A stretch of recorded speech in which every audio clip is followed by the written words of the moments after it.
अस्सलामुअलैकुम। शुरुअल्लाह के बाबर का नाम से जो निहायत रहम वाला है। मैं हूँ राबी, आप देख रहे हैं राबी फूड सीक्रेट्स। कुछ रहें बाद रहें, अल्लाह ताला आपके रिज़्क़ में आपके माल में इजाफा फरमाए। इन गर्मियों में अगर आपने बेसन के भरवे करेले नहीं बनाए तो ज़रूर बना के ट्राई करें, बहुत ही मज़े के बनते हैं, फटाफट से ये बन जाते हैं। शुरू करते हैं बिस्मिल्लाहिर्रहमानिर्रहीम। इसके लिए हमने लिए हैं 700 ग्राम करेले ले लिए हैं। फ्रेश करेले आपने लेने हैं और इनका हम छिलका रिमूव करेंगे। एक बार पहले भी मैंने इनको धो लिया है, दूसरी बार फिर से धोऊंगी। थोड़ा सा यहाँ से और ऊपर से थोड़ा सा इसको आप उतार दें। फिर आपने इसको जिससे आलू को छीलते हैं उसी के साथ आपने इसको छील लेना है। इससे क्या होगा, बहुत जल्दी और आसानी से ये छीला जाएगा और इसका छिलका भी बड़े आसानी से उतर जाता है। इसके अंदर कांटा एक लगाएंगे दरमियान में और इसके अंदर से हमने सारे बीज रिमूव कर देने हैं। नमक लगाएंगे इनको 2 चम्मच। अब हम इसमें नमक लगा के इसको हाथों की मदद से अच्छे से मसल लेना है और इसको हमने सिर्फ 2 से 3 मिनट के लिए रख देना है। ज़्यादा टाइम आपने इसको नहीं रखना, तो 2 से 3 मिनट में इनका कड़वाहट जो है ना ख़त्म हो जाएगी। अब वो वैसे करेले नहीं आते जो बहुत ज़्यादा कड़वे होते थे, तो अब ज़रा थोड़े ज़बरदस्त से करेले आते हैं। तो हमने एक बोल और ले लेना है, इसके ऊपर छन्नी रखेंगे और इसमें हम बेसन को नाप के आपने इसमें डाल देना है। 1 कप बेसन का लेंगे, आप अपने करेलों के हिसाब से ले सकते हैं। अगर आपके ज़्यादा करेले हों तो फिर आपने ज़्यादा बेसन का इस्तेमाल करना है। इसको अच्छे से छान लेंगे, छानना बहुत ज़रूरी है। और इसके अंदर हम अब छानने के बाद इसके अंदर हम डालेंगे पानी। पानी कितना जाएगा ये मैं भी आपको बता देती हूँ कि इसमें 1 कप बेसन है तो 2 कप बेसन वाला वही जो कप है ना पानी का जाएगा। 1 कप से 1.5 कप पहले डालेंगे और इसको हम अच्छे से मिक्स करेंगे। इसके इतना मिक्स करना है कि इसके लम्स ना बने, इसके अंदर जो भी गुठलियाँ हैं ना वो ख़त्म हो जानी। ये बड़ा स्मूथ सा पेस्ट बन जाना चाहिए। ये देखें माशाल्लाह से। जब तक ये मैं कर रही हूँ, चैनल पे नए हैं तो चैनल को सब्सक्राइब कर दें, बेल आइकन को नपा दें ताकि मेरी आने वाली हर वीडियो सबसे पहले आप तक पहुँच सके। जज़ाकल्लाह। तो वीडियो अगर आपको पसंद आए तो वीडियो को लाइक भी ज़रूर कर दिया करें। लाइक बहुत कम होते हैं आपके, तो माशाल्लाह से इससे अच्छे ज़्यादा कमेंट होते हैं जितने आपके लाइक नहीं होते। तो ये देखें जी, अच्छे से लाइक भी कर दिया करें, बड़ी मेहनत की होती है हमने। ये ऐसा स्मूथ सा आपने पेस्ट बनाना है कि इतनी इसकी कोटिंग चम्मच के ऊपर हो जाना चाहिए, इतना इसका होना चाहिए थिक। इससे ज़्यादा आपने ना तो पतला करना है ना ही गाढ़ा होना चाहिए। करेलों ने पानी छोड़ दिया हुआ है देखें, और इसको हाथों की मदद से ऐसे मसलेंगे। अच्छे से आपने इसको मसल लेना है, एक एक करेले को पकड़ के मसलेंगे और इसके अंदर अब हम पानी डाल देंगे इनको मसलने के बाद।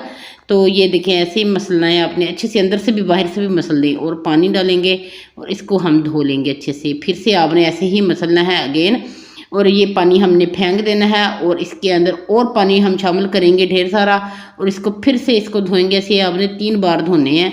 मैंने इनको 3 बार ऐसे ही धोया है, तो अच्छे से इसका सारी कड़वाहट जो है ना सारी करेलों की निकल गई। तो ये देखिए अच्छे से आपने अंदर से भी जो छिलका भी रह गया होना वो भी अच्छे से ऐसे इसको मसल के ना आपने उतार देना है। तो ये देखें कैसे अच्छे से ये मसल हो गए हैं। यकीन जाने इतने मज़े के करेले बनते हैं कि आपके ये फटाफट से ख़त्म हो जाएंगे, इतने मज़ेदार करेले बनेंगे। तो ऐसे करेले को आपने अंदर से दबाना है हाथों की मदद से दोनों तरफ से। तो ये देखिए इसका पानी जो है ना निकल जाएगा और आपने ऐसे किसी भी छन्नी में रख देना है, नीचे प्लेट रख दे, कोई भी बर्तन रख दे, ताकि जो पानी बाकी का भी रहता है ना इसके अंदर वो निकल जाएगा। और साथ ही हमने प्याज ले लिया है, प्याज हमने 1 पाव इस्तेमाल किया है और अच्छे से इसको हमने कटिंग कर लिया है, धो लिया है।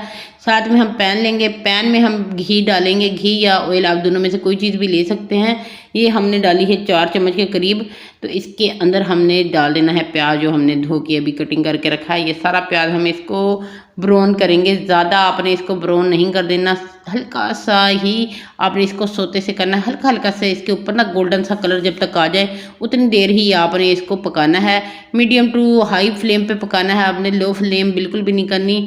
जब आपका ये प्याज हो जाए फिर आपने इसके अंदर डाल देना है लहसुन और अदरक का पेस्ट। ये 1 चम्मच जाएगा इसके अंदर और इसको भी भुनाई करेंगे ताकि इसका कच्चापन भी ख़त्म हो जाए। आपने यहाँ पे आंच जो है ना फ्लेम वो आपने कम कर देना है, लो टू मीडियम कर देना है।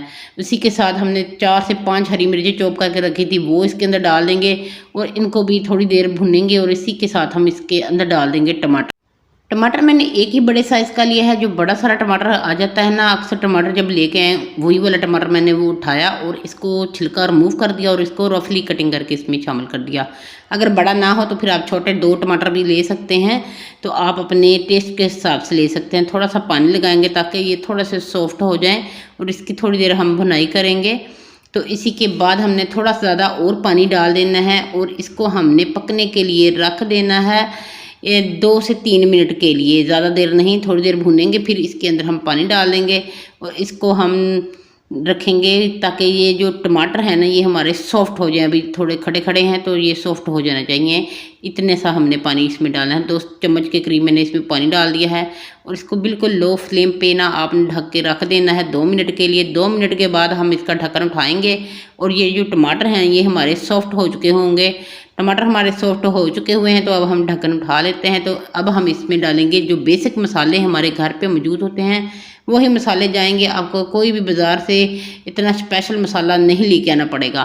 तो मसाले जाएंगे सबसे पहले नमक जो आपके घर में मौजूद होता है हस्बे ज़रूरत डाल लीजिएगा। मैंने 1 चम्मच इसमें नमक डाला है, 1 चम्मच लाल मिर्च पाउडर डाला है और 1 चम्मच इसमें हल्दी पाउडर डाल दिया है।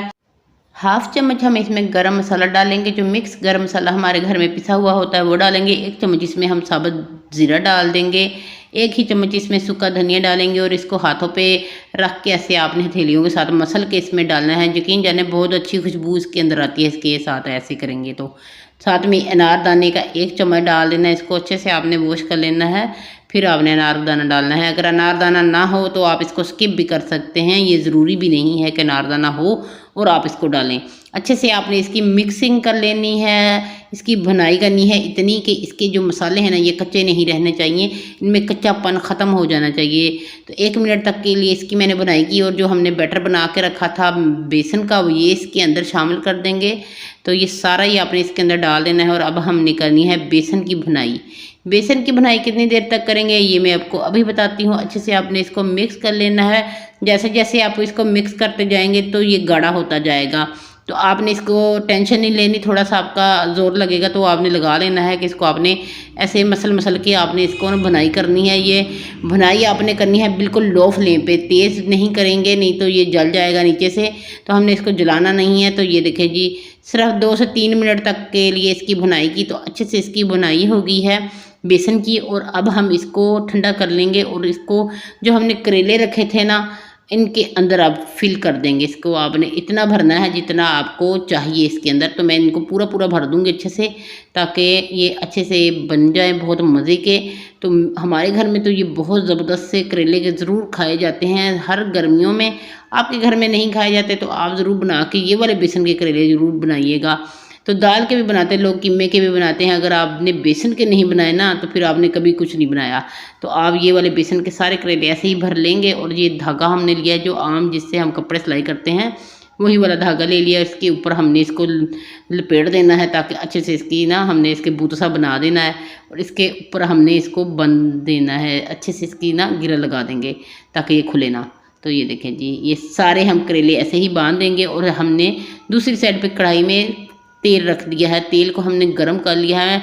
तो इसमें थोड़ा सा मैंने 1 चम्मच ना हल्दी पाउडर डाल दिया है। हल्दी पाउडर क्यों डाला है ये मैं अभी आपको आगे जाके बताती हूँ।